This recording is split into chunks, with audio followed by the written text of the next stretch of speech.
Pushkin. Hey, Revisionist History listeners. Before we get to our 6-episode series about America's gun problem, I want to remind you that you can binge the entire series early and ad-free right now with a Pushkin Plus subscription. And that same subscription gets you exclusive access so you can binge listen to Happiness Lab, our hit podcast, The Dream, and all 12 episodes of Paul McCartney's new podcast, McCartney, A Life in Lyrics. That's just the September lineup. Sign up now on our Apple Show page or at pushkin.fm/plus. It isn't often that a writer, or any man, is given an opportunity to destroy a figure he's always hated, a character that all his life has cluttered his landscape like a slum. And to be able to do so, and get paid for it to boot, is to be doubly blessed. The co-creator of the greatest television Western of all time was a man named John Meston. My hated figure is the Western hero who rides along, thumping his guitar, nasally singing a synthetic ballad, and looking for all the world like a fugitive from a cheap circus. I spit in his milk, and he'll have to go elsewhere to find somebody to pour the lead for his golden bullets. Now, the best way to destroy something bad is to write it down with something better. And I've got a guy I think outclasses any of these phony big hats. Meston gave the world Gunsmoke, which ran on CBS for an astounding 20 seasons, from 1955 to 1975. One of the most widely watched TV shows ever. When its run finally ended, the LA Times film critic referred to it as our own Iliad and Odyssey. Only in the place of Odysseus and Achilles, Meston gave us Matt Dillon. Lanky, laconic, impossibly brave. One of the great reluctant heroes in television history. His hair is probably red if he's got any left. He'd be handsomer than he is if he had better manners. But life and his enemies have left him looking a little beat up. And I suppose, having seen his mother back about 1840, struggling to take a bath in a wooden washtub without fully undressing, left his soul a little warped. Anyway, there'd have to be something wrong with him, or he wouldn't have hired on as a United States Marshal in the heyday of Dodge City, Kansas. Dodge at that time was the wildest town in America, and it was populated by men just as warped and more so than Matt Dillon. My name is Malcolm Gladwell. You're listening to Revisionist History, my podcast about things overlooked and misunderstood. This episode is about Westerns and the long shadow they've cast across American life. It's possible you've never thought about Westerns. Maybe you've never even seen one, but your parents, and particularly your grandparents, most certainly did. In the mid-1950s, Westerns took up a third of all evening television viewing time. If you lived in a major city like New York, you had your choice of 51 different Westerns in a given week. And what were Westerns? Well, they were stories about big, strong men. The heroes of the top 6 Westerns of 1962 averaged 6'4" and 210 pounds. White, big, strong men. There wasn't a lot of ethnic variation in the TV Western. There weren't a lot of women or families, even though the reason all those pioneers moved to the Wild West was, of course, to provide a better life for their families. There wasn't a lot of moral ambiguity or introspection or shades of gray. These were action shows. But what was there a lot of? There were a lot of guns. And in this installment of our series on gun violence, I want to figure out what it means that an entire generation of Americans grew up watching a world in which big, strong men shot at each other with guns, in the absence of any kind of cultural or moral or psychological ambiguity. Our case study, Gunsmoke, the greatest of all the TV Westerns, and one episode in particular, Season 1, Episode 8, Kite's Reward. Picture a long, dusty street straight out of the Old West, downtown Dodge City, the most infamous of the cattle towns of the 1870s. long row of ramshackle wooden buildings, bars, stables, a general store, cowboys sauntering to and fro. Our hero, Matt Dillon, is sitting on a porch talking to his friend Chester. They spot a man, a stranger, lurking around the Long Branch saloon. Then a second stranger, much younger, handsome, blonde, approaches on horseback and dismounts. Who's that? Never saw him before. Some trailhand come to lose his wages. Probably. The blonde man walks into a bar, orders a beer. The older man, the one who had been lurking, follows him in, pulls out his six-shooter, and says in that biting tone peculiar to this era of TV villain, Turn around. Keep your hand away from that gun. I'm gonna take your gun. No, you're not. You wanna die? Don't matter none to me. Then go ahead. All right. But the young man is much too quick for his foe. He pulls out his revolver in what seems like a heartbeat. His pursuer lies dead on the floor, just as the man of the law, Marshal Matt Dillon, comes rushing in. Self-defense, Marshal, you saw it. I want your gun. That ain't right. It was self-defense, pure and simple. I said I want your gun.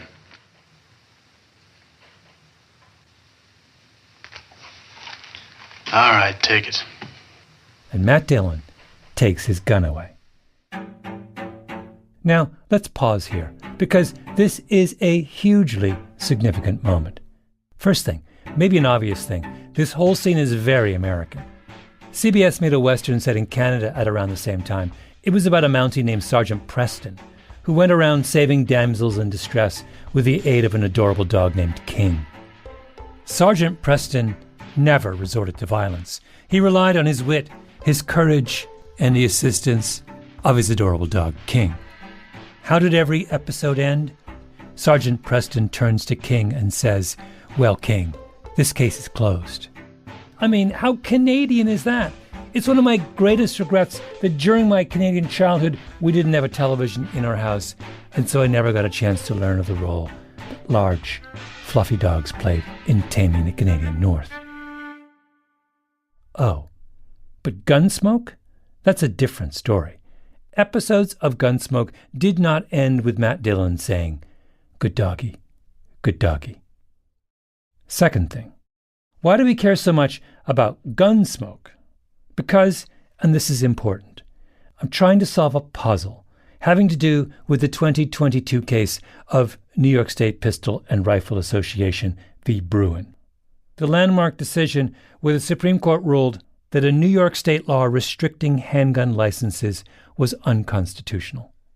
If you listen to the first episode of this miniseries, which I dearly hope you do before you listen to this one, you'll know I have strong feelings about the court's infatuation in that case with a certain disputatious 17th century slave trader named Sir John Knight. But here we are concerned with a broader puzzle. It came during oral arguments. Oral arguments are a big deal. Lawyers for both sides gathered to present their arguments publicly before all the assembled justices. Arguments are tested, questions are asked. The whole thing goes on for hours. It's Daniel in the lion's den, one lawyer versus 9 of the keenest legal minds in the country. So, November 3rd, 2021, the Solicitor General of the State of New York is up at the front of the palatial hearing room. Barbara Underwood, serious glasses, kindly smile. Kind of looks like your grandmother. That is, if your grandmother had argued 22 cases before the Supreme Court. Mr. Chief Justice, and may it please the Court, for centuries, English and American law have imposed limits on carrying firearms in public in the interest of public safety. She begins with a detailed explanation of how New York State is justified in not letting anyone carry a handgun who wants to carry a handgun. But then she's interrupted by Samuel Alito, one of the most conservative members of the court and almost certainly the grumpiest. Could I explore what that means for ordinary, law-abiding citizens who feel they need to carry a firearm for self-defense? So I want you to think about people like this, people who work late at night in Manhattan. It might be somebody who cleans offices, it might be a doorman at an apartment, it might be a nurse or an orderly, it might be somebody who washes dishes. None of these people has a criminal record. They're all law-abiding citizens. They get off work around midnight, maybe even after midnight. They have to commute home by subway, maybe by bus. When they arrive at the subway station or the bus stop, they have to walk some distance through a high-crime area. They're scared to death, Alito said, so why shouldn't they be allowed to carry a handgun on their subway ride home? Now, it should be pointed out that Barbara Underwood has spent years working in the DA's office in Brooklyn, Manhattan, and Queens. She's a New Yorker. She's familiar with the subway. Alito, meanwhile, is a kid from New Jersey, went to school at Princeton, worked most of his life in the New Jersey suburbs before moving to the Washington, D.C. suburbs. I'm going to guess that most of what he knows about the New York subway is from old Beastie Boys videos that he was trying to stop his kids from watching. So Underwood says, as any longtime subway rider would say, I think the extra problem in Manhattan is that your hypothetical quite appropriately entailed the subways, entailed public transit, and there are lots of people on the subways even at midnight, as I can say from personal experience, and the particular specter of a lot of armed people in an enclosed space. There are a lot of armed people on the streets of New York and in the subways late at night right now, aren't there? I don't know that there are a lot of armed people. No? First thing here, Alito clearly thinks New York City is some kind of modern-day Dodge City. It's not, of course. It's one of the safest big cities in the country. The number of gun crimes per capita in New York City is a fraction of what it is in, say, Jacksonville, Florida, or New Orleans, or Birmingham, Alabama, or literally dozens and dozens of other American cities. New York City is an exception to the general tide of violence in the United States, in part because of the law that the Bruen case seeks to overturn. But whatever. Something about the idea of New York City makes Justice Alito very nervous. And he thinks, as a result, the prudent course for any late-night commuter is to be packing heat. But Underwood knows different. There are a lot of people on the subway, even at midnight, as I can say from personal experience. Lawyers work late. Lots and lots of times, she's taken the 2 or the 3 or the 8 train back home at night. She did not find the experience as terrifying as Justice Alito apparently believes it to be. And as he's talking, she's clearly imagining the alternate universe where Alito gets his way. It's late at night. There's a confrontation at one end of the car. One guy pulls a gun because, per Justice Alito's instructions, he's come prepared for anything untoward happening. In response, the other guy pulls his gun. The two of them start shooting, but of course they're terrified, and they're spraying bullets everywhere because handguns, as even the most devoted gun lover will tell you, are really, really hard to shoot accurately, even under the best of circumstances, with people who know what they're doing and practice every day. And these are not the best of circumstances, and these are not people who practice every day. They are, in Justice Alito's hypothetical, doormen, nurses, and dishwashers. People who have worked long, hard days and are exhausted and have kids at home and don't exactly have the time to drive to a shooting range every weekend and fire through 200 rounds. So there's bullets everywhere. And everyone else on the train is screaming and rushing to one end of the car and hammering on the doors and climbing over each other to get out, but of course they can't. There's glass everywhere because one of those errant shots took out a window, blood on the floor. A third person and then a fourth pull out their handguns because everyone's gotten handgun fever. And just then, the train goes underneath the East River for like 2 minutes. And the lights go out, which they sometimes do. I mean, I guarantee you, as someone who has taken the subways, like Barbara Underwood, for most of my adult life, this is the number one nightmare scenario of every single New Yorker. But not for Samuel Alito of Hamilton Township, New Jersey.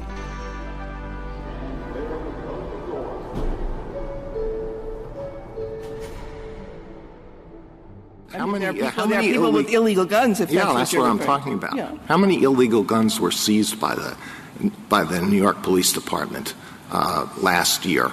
Do you have any idea? I don't have that number, but I'm sure it's a substantial number. But the people, all these people with illegal guns, they're on the subway, they're walking around the streets, but the ordinary, hardworking, law-abiding people I mentioned, no, they can't be armed.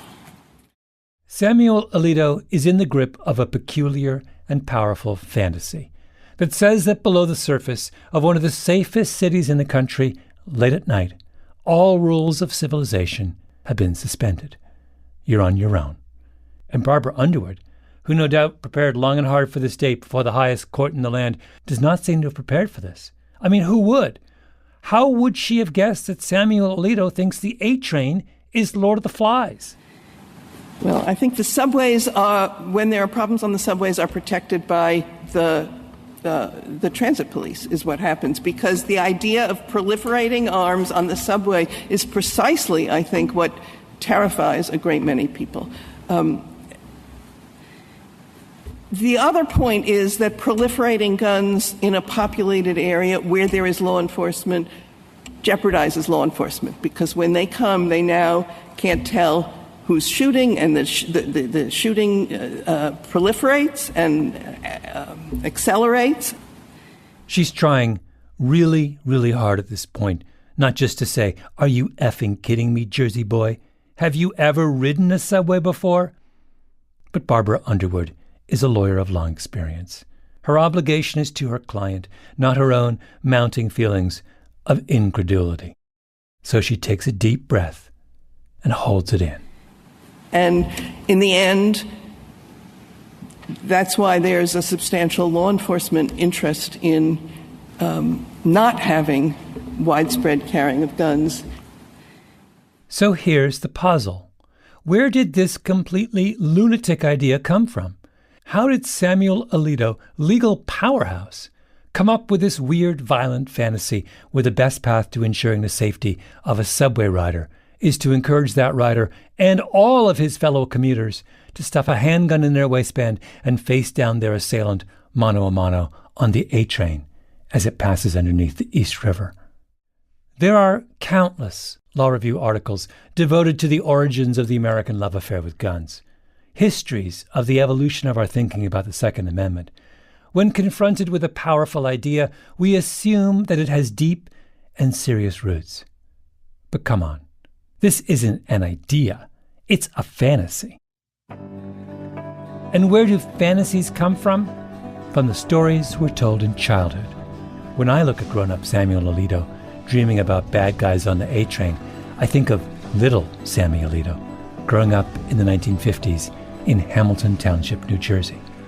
And I wonder, did he watch one too many episodes of Gunsmoke?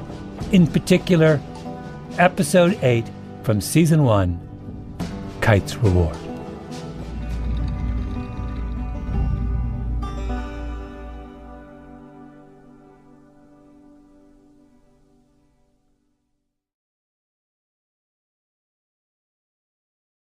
In the 1870s, cattle would be herded to market from Texas to Kansas, up to the so-called cattle towns that were junction points connected to major railway lines.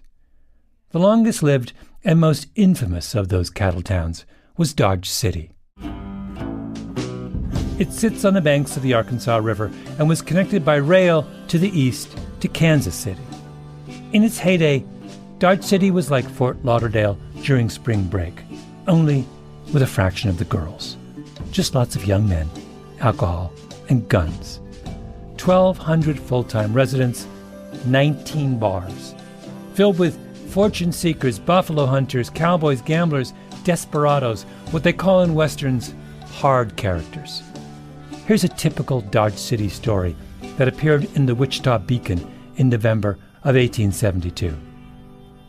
3 or 4 Texas men the paper reported, took over the Kelly and Hunt dance hall.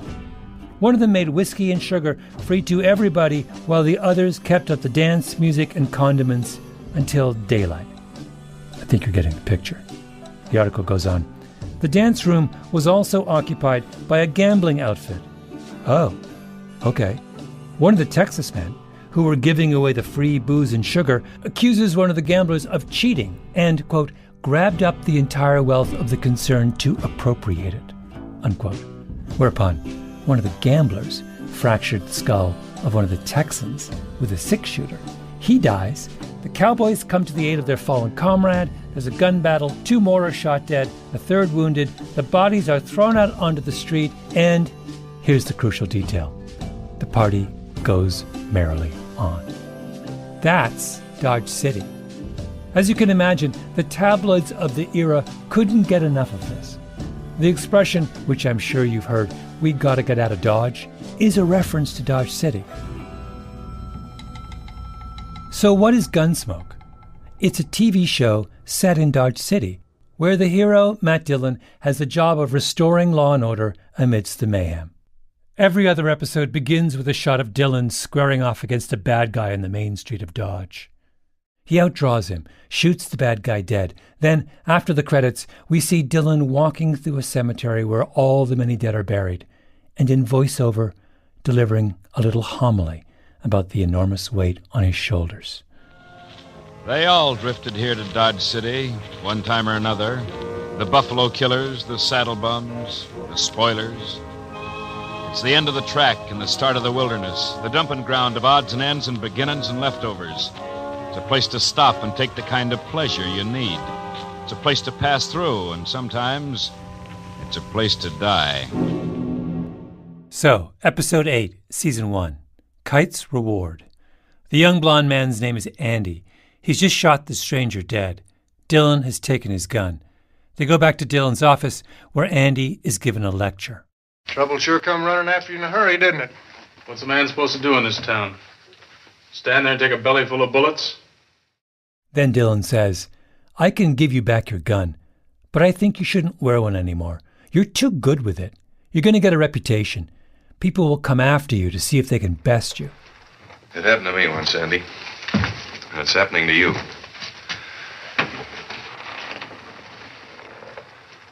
Anybody who can use a gun the way you can has to make a choice. You can go on using it, or you can quit before you get blood all over you. They have a heart-to-heart. Dillon is the wise father figure Andy clearly never had. "Dillon, why don't you quit wearing it?" Andy, "I don't know. I'd feel kind of naked, I guess." Dillon persists. But it's going to be one man after the other from now on. You're going to have to kill whether you like it or not. But I'm not going to watch it. Now, you leave that gun off, or you get out of Dodge and go do your killing somewhere else. Finally, Andy agrees, unbuckles his gun belt, hands over his 6-shooter and holster. All right, let's pause once again, because there are so many things to discuss. First of all, let's deal with the non-trivial matter of the homicide that just occurred inside the Long Branch Saloon. To help put this event in some kind of statistical perspective, I recruited the services of my very able assistant and producer, Tully Emlin. Okay, so a couple weeks ago, I gave you an assignment. Just describe for us the assignment. So the assignment was to watch, well, first you said to watch all of Gunsmoke. Which is bananas. Yeah, it's like 20 seasons, something like that. Yeah. But then the assignment turned into watching the first 2 seasons of Gunsmoke. Tully ordered the complete Gunsmoke collection on DVD. Do you even know what a DVD is? Like, this is like so prior generation. Oh, I grew up watching DVDs. Just checking. But I don't have a DVD player, so I got the DVDs and then I wound up having to watch on my roommate's PS4, which was kind of funny. This is the first time in human history someone watched Gunsmoke on a PS4. I think on a so, PlayStation. yeah. There are 39 episodes per season, so Tully watched 78 in total, a statistically representative sample. Yeah, so the assignment was to watch every episode and make note of any time there's a gunshot and any time there's a homicide. So I counted any time somebody was killed on purpose. So there's a few instances of someone accidentally getting shot, and I didn't count that as homicide. And and then you created a kind of an Excel spreadsheet. Yeah. And in which you also described the nature of the shooting. Yes. Yes. And so give me the bottom line on the statistics of number of gunshots and homicides in the first 2 seasons of Gunsmoke. All right, let me just pull this up really quick. Okay, so starting with season 1, we had a total of 212 gunshots in the whole season. And this includes gunshots in the air, just to scare people or something like that. And then of those 212, 132 were shots specifically pointed at people. There were 59 homicides, and 46 of those homicides were from gunshots. Okay, and then season 2? So the number of gunshots that I counted for season 2 was 151. Of those, there were 52 homicides, and of the gunshots in total in the season, 111 were pointed specifically at people. As far as I can tell, Tali performed the first ever statistically rigorous forensic analysis of the Gunsmoke archive. You know, Tali, I used those numbers and I calculated independently what the homicide rate per 100,000 is for the town of Dodge as depicted in Gunsmoke. And that works out, given there's 1,200 people in Dodge, a homicide rate of, I think, 4,917 per 100,000, which would be like 8 times higher than the highest homicide rate in any city in the United States today. Oh, my God. It's like the most murderous. There was one episode where 8 people were killed. Yeah. That was all at once, too. I remember that episode. That's a mass shooting. Yes. The writers of Gunsmoke were committed to portraying Dodge City as a very, very dangerous place. Now, was Dodge in real life that dangerous? Was it actually the case that a river of blood flowed through the center of Dodge City, Kansas in the latter half of the 19th century? There was so much myth-making that surrounded Dodge City that for the longest time people assumed that the mythical Dodge City and the actual Dodge City were the same. This was the Wild West. But a homicide is a matter of record. Towns, even deeply dysfunctional towns, collect death certificates. They have newspapers that report on murders, court records that document criminal trials, graveyards where people are buried. And in the 1960s, a historian named Robert Dykstra decided to fact-check the claims about Dodge City. Here's what he discovered. In 1872, the year Dodge City was founded, the homicide count was 18, which in a town of 1,200 people is nuts. But that was before the town had a police force. They promptly got themselves a county sheriff, and for the next couple of years, there are no homicides at all. And for the 11 years that follow, until the cattle trading period ends, Dodge City averages 1.6 homicides a year, which is still a lot for a small town, but not that bad for a place that's basically spring break on steroids. The real Dodge City is nothing like the mythical Dodge City. The real Dodge City is proof that law and order works.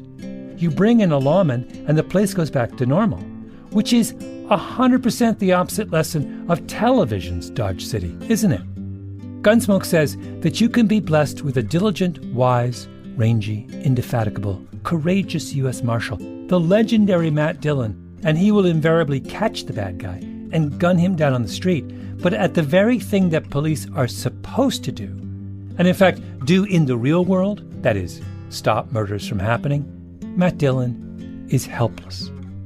He's the U.S. Marshal for Dodge City for 20 seasons, and the bodies just keep piling up. He's the head of law enforcement in a town with an implied homicide rate 80 times higher than St. Louis, Missouri, the murder capital of the Western world. He's terrible at his job. He should have been run out of town. And yet, he is not. Because in the bizarre fantasy being peddled by Gunsmoke, there are so many bad guys and so many guns and so many shootouts in bars that every man must take responsibility for protecting himself. If you have a quiet drink at the Long Branch Saloon and a stranger comes in with an itchy finger, you have to be prepared to defend yourself. It's up to you, because there's no guarantee that Matt Dillon will rush in time to help you. Now, do I worry that lesson reverberated with little Sammy Alito watching Gunsmoke on his parents' black and white RCA back in Hamilton Township, New Jersey? Yes, I do. By the way, it wasn't just Alito.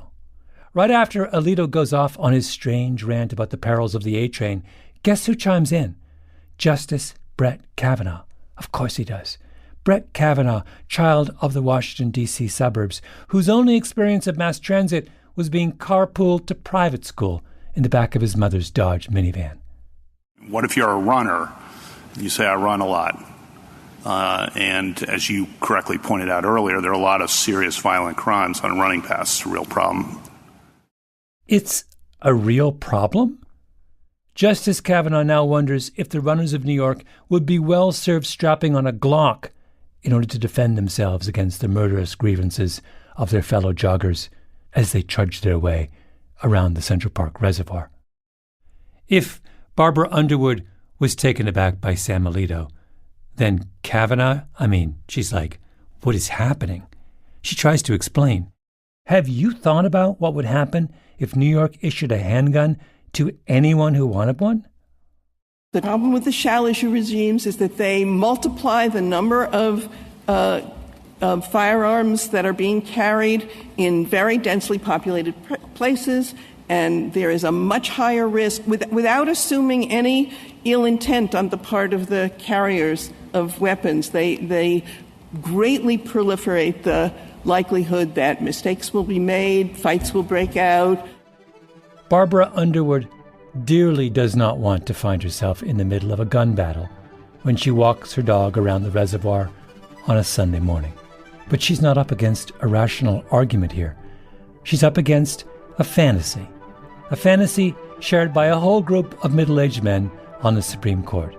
The fantasies of little boys who once spent too many hours in front of the television.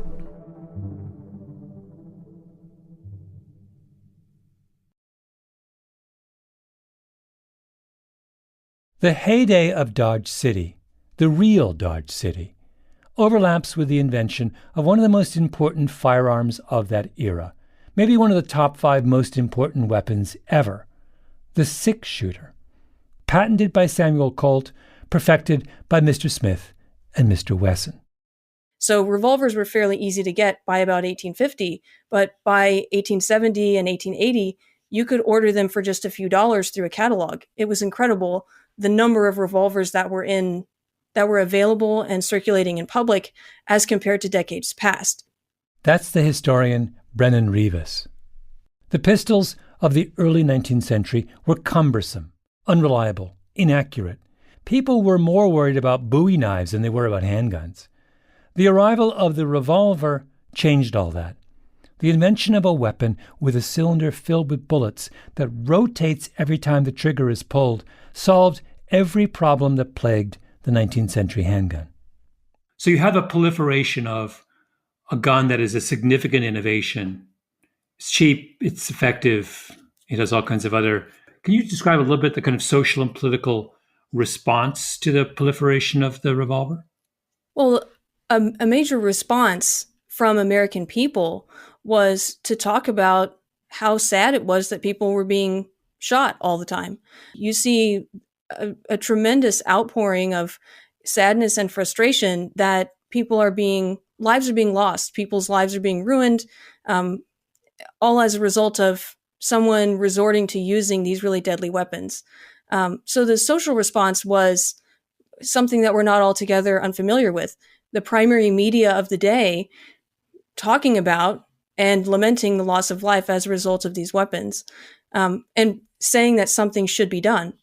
Walk me through the various strategies that were tried in this era in response to the revolver.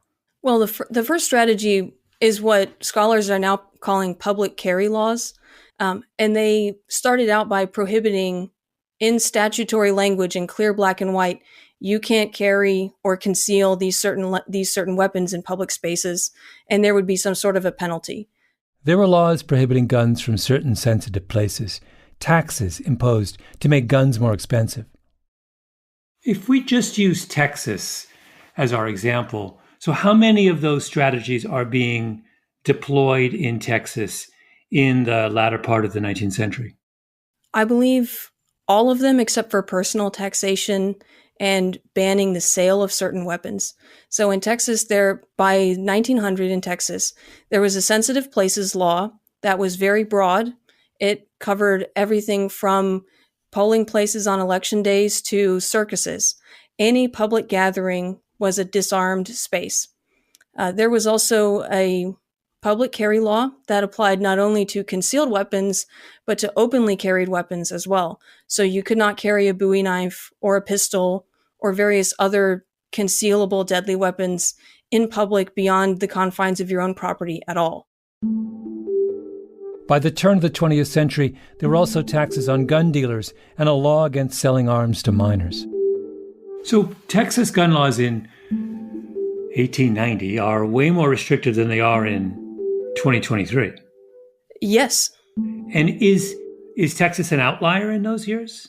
Are there other kind of large states that have similar kind of positions on gun violence to that? I would not say Texas is an outlier.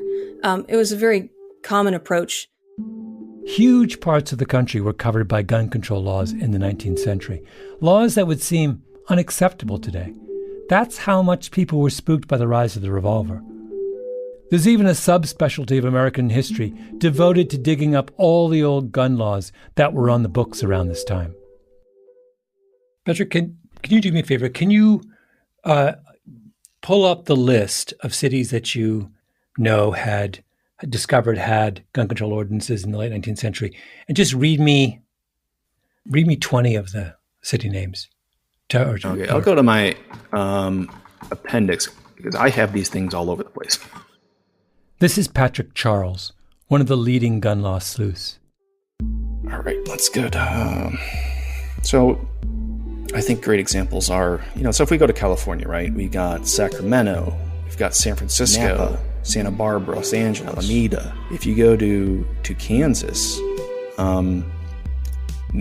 these are cities that probably, unless you're from Kansas, you don't even know. Argentine, Lake Elfos, Concordia, Coffeyville. But then if you go beyond that, we've got places such as, Brooklyn was not always part of New York City. You got Brooklyn.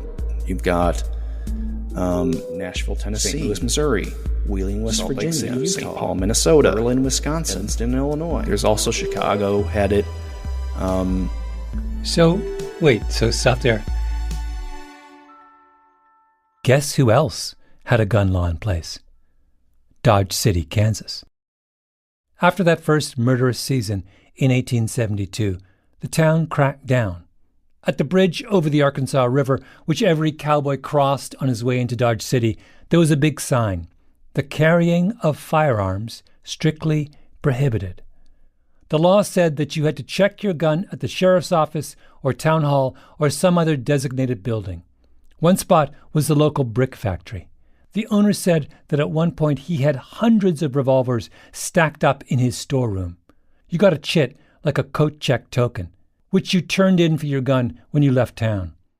In Dodge City, the penalty for breaking that law was $100 or 3 months in jail, or both. When the murder rate ticked back up to 1 or 2 a year, the local paper got all upset and accused the police of going easy on gun owners. Like the time when the marshal took a gun off a drunken troublemaker in a bar and foolishly gave the gun to the man's boss, who promptly gave it back to his employee, who then killed somebody. Not smart. So Gunsmoke comes along in the mid-1950s. And in its first season, with half the country's television audience watching, it introduces us to their version of Dodge City, the world's most dangerous place. And in those first few episodes, it has to deal with the question of what Matt Dillon, the symbol of law and authority, should do about this extraordinary violence. He can't turn a blind eye to it, can he? Oh no, he has to take action. They decide to have him try what his real-life counterparts tried: gun control. So Matt Dillon takes away Andy's gun, and Andy is transformed. Our blonde-haired gunman gets a job at the local stables. The owner loves him, says, "I wish he was my son." We see Andy at the local saloon having a single chaste beer, chatting politely with the beautiful proprietress. A bully challenges him to a fist fight. Andy drops him with a punch. Matt Dillon looks on admiringly because he has liberated Andy from his gun.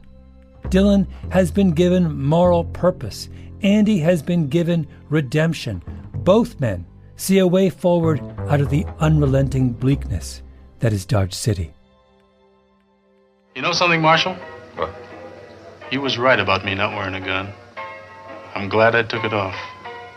You was right about me not wearing a gun. But then, commercial break. And when we come back, a stranger shows up in Dodge City, asking after Andy. Says Andy's an outlaw. Says Andy used to be part of the Fisher gang down in Laramie, Wyoming. There's a bounty on his head, $1,000, dead or alive. The stranger finds Andy in the stables, says, "You're coming with me." Andy says, "No way." Andy goes for his gun, but he's got no gun. Matt Dillon took it. He grabs at air, and the bounty hunter shoots him in the chest. Matt Dillon rushes in. Too late. He goes to the stricken Andy, lying on the ground. I forgot. Forgot about my gun. I went for it before I remembered. Didn't work out so good, did it, Marshal? Not so good. Just because I forgot and went for my...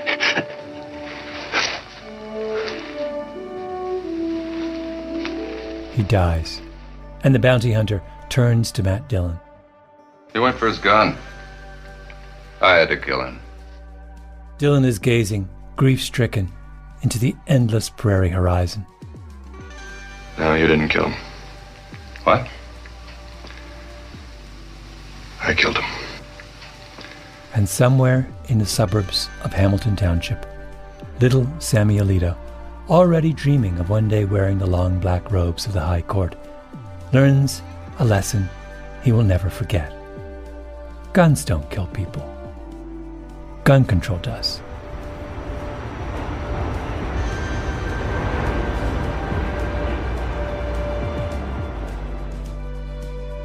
Our Revisionist History Gun series was produced by Jacob Smith, Ben Nadaf Haffrey, Kiara Powell, Tali Emlin, and Lee Mengistu.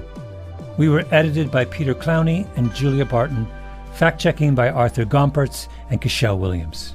Original scoring by Luis Guerra. Mastering by Flawn Williams. Engineering by Nina Lawrence. I'm Malcolm Gladwell.